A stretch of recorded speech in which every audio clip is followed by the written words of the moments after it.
Thank you.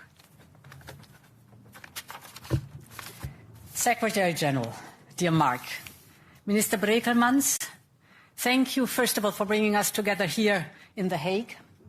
Ministers, Excellencies, ladies and gentlemen, dear representatives of the defense industries, I'm so grateful for this opportunity to exchange with you. Because we all know that the future of Europe, yes, is being written on the front line in Ukraine, but not only.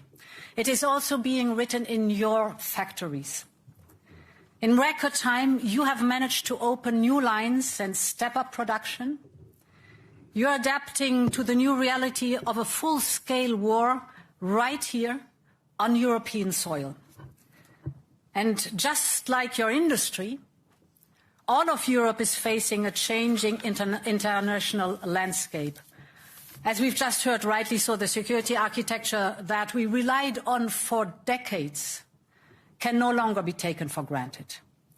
It is a once-in-a-generation tectonic shift. But in recent months, Europe has taken action. Action that seemed unthinkable just a year ago. We set up the Rearm Europe plan to mobilize indeed 650 billion euros in defense investment over the next 4 years. And in addition, in just 4 months, we created a new financial instrument, we call it SAFE, with 150 billion euros in loans for joint procurement. So overall, as you said, Readiness 2030, 800 billion euros over the next 4 years to be invested in defense. Last week, I think also important, we proposed a simplification omnibus to radically simplify and thus speed up our defense investment. And we signed by now across the world, the latest of them actually yesterday with Canada. The Europe of defense has finally awakened. Tomorrow, the summit will set, indeed, historic new spending targets for NATO allies. But how we invest is just as important as how much we invest. Russia's full-scale invasion of Ukraine has changed warfare. On the one hand, it has consumed more hardware than any other war. But on the other hand, battles have been won and lost because of software, jamming systems, and artificial intelligence. So as we replenish our stocks, we must also modernize our legacy systems and cater for new technological needs. This is vital for credible deterrence, and the European Union has an important role to play here.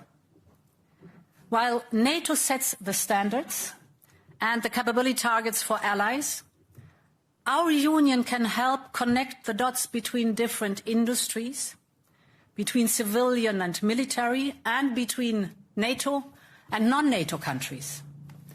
And let me set out 3 examples where I think our union's contribution is essential. The first one, we can help bridge the gap between primes and startups.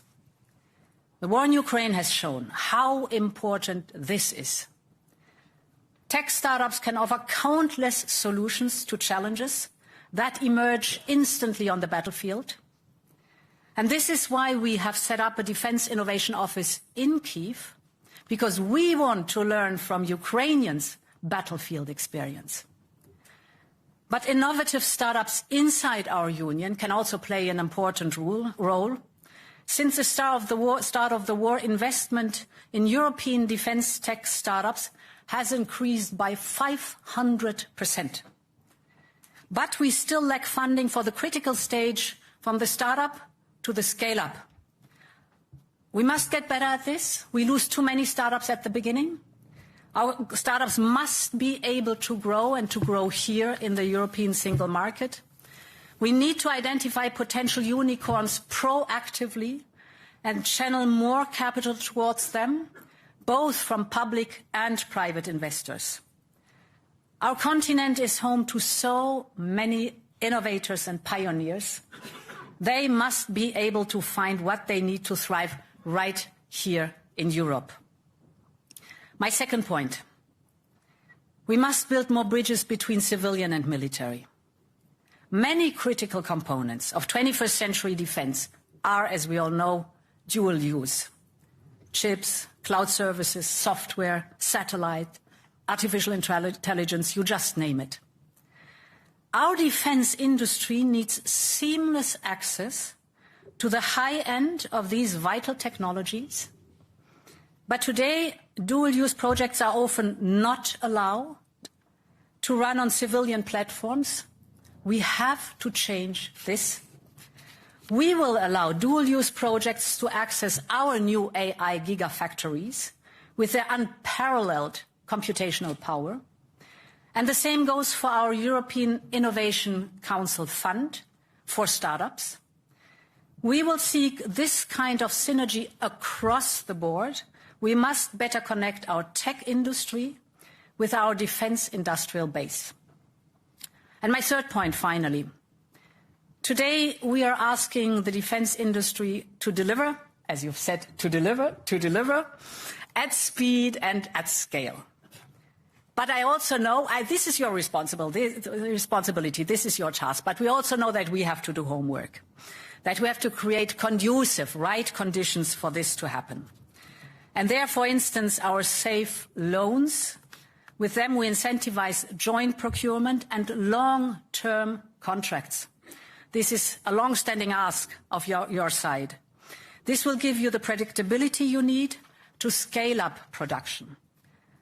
And importantly, SAFE is open not only to our union's member states, but also to candidate countries, so future members like Ukraine. And it is open to our defense and security partners like the UK or Japan, like Norway or South Korea. And yesterday, indeed, we signed the Security and Defense Partnership with Canada. We are also clarifying our rules for cross-border transfers of defense products and multinational industrial collaboration. This is the way to speed up and scale up, not in isolation, but together with our most trusted friends. Ladies and gentlemen, we know that Russia will be capable of testing our mutual defense commitments within the next 5 years. By 2030, Europe must have everything it needs for credible deterrence. This is what we call Readiness 2030. But this requires a new mindset for all of us. We must be ready to leave our comfort zone. We must be ready to explore new ways how to do things, bringing together the tech and the defense, the civilian and the military in Europe and, of course, beyond the European Union. I am deeply convinced, with the right mindset, we can deter everyone who seeks to do harm to us. For a stronger NATO and a stronger and safer Europe, I thank you for this opportunity to engage with you. Long live Europe, and thank you very much.